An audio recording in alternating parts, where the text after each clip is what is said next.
এলাকায় এক সমর্থকের অভিযোগে ষষ্ঠ শ্রেণীর ছাত্রীকে নিয়ে পালিয়ে যায় মাদ্রাসার প্রধান শিক্ষক।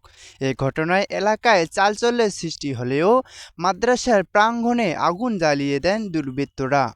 এতে করে বিধ্বস্ত হয়ে যায় শতাধিক ধর্মীয় বই।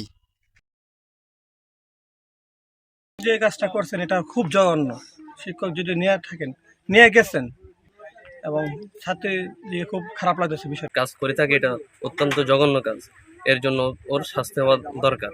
শত ছেলেমেয়ের পড়ালেখার শিক্ষা প্রতিষ্ঠান নষ্ট করেছে, তো এই ব্যাপারে আইন আওতায় নেওয়া অত্যন্ত। এ ব্যাপারে কঠোর বিচারের দাবি জানিয়েছে স্থানীয়রা।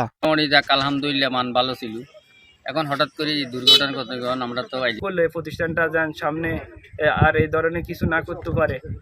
তো এই ছিল আজকে আমার নোয়াখালী থেকে সর্বশেষ তথ্য। শান্ত রায়, অর্পণ, সমবেলা, নোয়াখালী।